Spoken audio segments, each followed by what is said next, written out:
Mystères et légendes. Présenté par Gabriel Massé. Bonjour à tous, pour lancer cette nouvelle chaîne du studio Biloba, Mystères et légendes, je vous propose de commencer par une rediffusion d'un épisode du podcast Perles d'Histoire. L'histoire de France est passionnante et elle recèle de secrets et de mystères. Je vais aujourd'hui vous faire découvrir l'une des énigmes les plus fascinantes du règne de Louis XIV. Qui était la religieuse noire qui a prononcé ses vœux en 1695 au couvent des bénédictines de Moret et était-elle de sang royal ?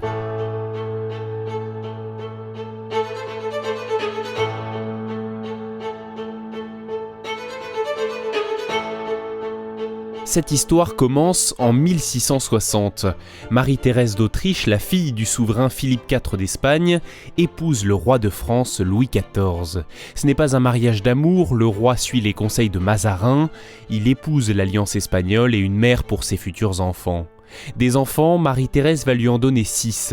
Dès l'année suivante, en 1661, va naître Louis, il sera surnommé le Grand Dauphin et sera lui-même le père d'un autre Louis, le Petit Dauphin, qui sera le père de Louis XV, l'arrière-petit-fils et successeur de Louis XIV. En 1662, un an après la naissance de Louis, Marie-Thérèse donne naissance à Anne-Élisabeth, qui meurt au bout de quelques semaines. En 1664, la reine tombe enceinte une troisième fois. La grossesse est difficile, Marie-Thérèse tombe souvent malade. Elle est très inquiète à l'approche de cette naissance. Le 16 novembre au matin, alors qu'elle commence à avoir des contractions, une partie de la cour vient assister à l'heureux événement.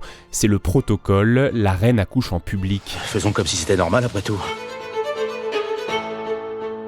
À la nuit tombée, l'enfant arrive enfin. C'est une fille. La petite Marianne est tout de suite présentée aux grands du royaume, tous assemblés derrière une barrière dans la chambre de la reine. Et là, surprise, stupeur, silence gêné. « Mon Dieu, mais elle est noire !» s'exclame le prince de Condé avant d'éclater de rire. Les courtisans se bousculent pour apercevoir ce nourrisson à la peau sombre. Scandale à la cour de France. Il n'est pas à exclure que cet enfant ait pu souffrir du syndrome du bébé bleu, mais les nombreux témoins présents dans la pièce semblent bien avoir vu un enfant de couleur noire. Dans une correspondance, Madame de Motteville écrit « Elle accoucha d'une petite fille mauresse dont elle pensa mourir. » Mauresse, M-A-U-R-E-2-S-E, le féminin de mort, qui est à l'époque le terme désignant une personne de couleur. Mais comment est-ce possible ? Le roi, bien entendu, souhaite des explications. La dame d'atour de la reine est convaincue que cela vient du péché de gourmandise de sa maîtresse et de son inclination pour le chocolat. Elle en est très friande et à force d'en manger, cela aurait altéré le teint de l'enfant qu'elle portait. Louis XIV, peu convaincu par cette interprétation, demande également son avis au chirurgien, Monsieur Félix. Il évoque quant à lui l'intimité de la reine avec son jeune page noir, son négrillon selon le terme de l'époque. C'était un enfant ou un nain africain nommé Nabo, offert à la reine quelques années auparavant par l'amiral de Beaufort. Il l'avait ramené d'un de ses voyages au Dahomey. Ce page Nabo est vif et ses regards sur la reine ont dû troubler ses mécanismes de reproduction. C'est ce que tente d'expliquer le médecin. Mais cette théorie ne convainc pas non plus le roi. Il aurait d'ailleurs répondu à Monsieur Félix « Il lui fallut que ce regard fût bien pénétrant. » Ce lien avec Nabo est aussi relaté par Mademoiselle de Montpensier dans ses mémoires. Écoutez. La fille dont elle était accouchée ressemblait à un petit mort que Monsieur de Beaufort avait amené, qui était fort joli et qui était toujours avec la reine. Sans surprise, Nabo a disparu au moment de ces événements et officiellement, l'enfant à la peau sombre de Marie-Thérèse est mort 40 jours plus tard, le 26 décembre 1664. Mais il n'y a aucun récit écrit par des témoins directs de la mort de l'enfant.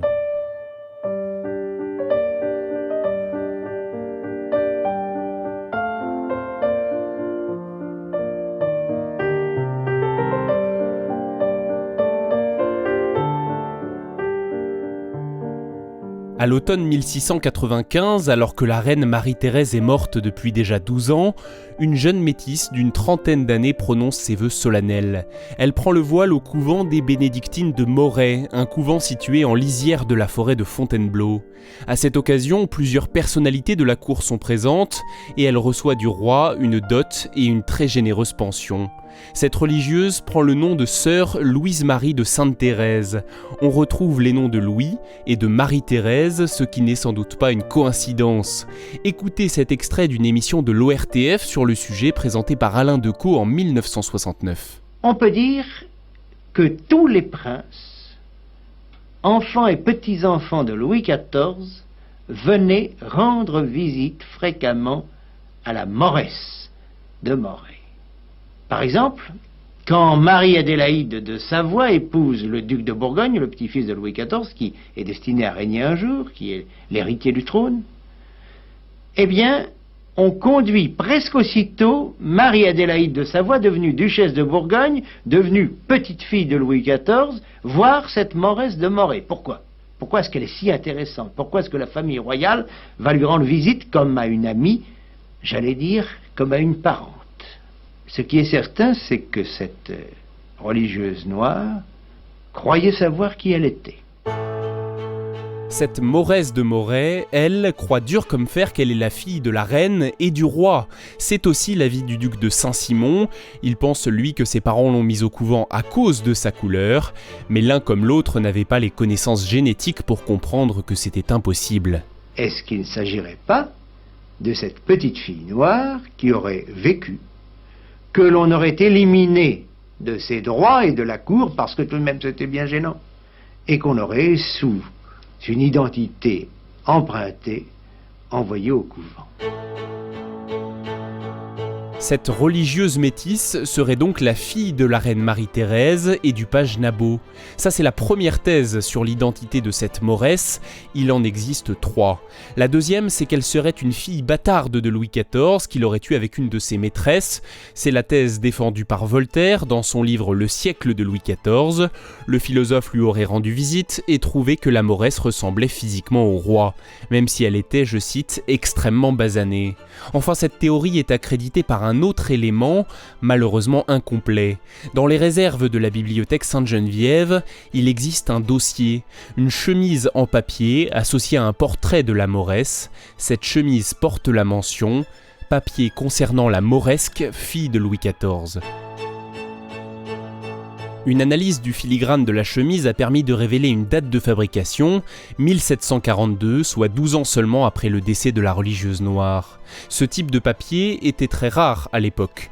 Or, on a retrouvé le même dans des archives de l'archevêché de Sens sur le couvent des bénédictines de Moret, et pour la même année.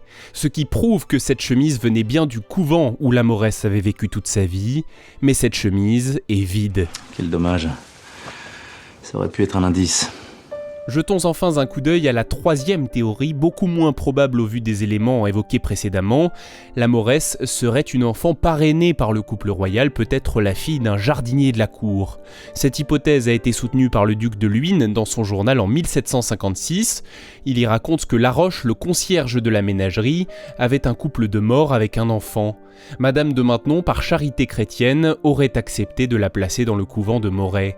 Mais cela n'explique pas les attentions de la famille royale, ni les sommes importantes versées par le roi pour cette religieuse. Elle n'aurait d'ailleurs eu aucune raison de se proclamer de sang royal, ce qu'elle faisait sans hésiter, donc cette troisième hypothèse n'est sans doute pas la bonne. C'est aussi ce que pense le journaliste Serge Billet. Il a écrit un livre sur cette énigme méconnue de l'histoire de France, La Mauresse de Moret, aux éditions Cofiba. Pour lui, cette femme a eu jusqu'à la fin une vie sans relief, celle d'un destin sacrifié. Elle s'est éteinte en 1730 dans son couvent de Moret. Il existe 3 portraits de cette Mauresse conservés en France.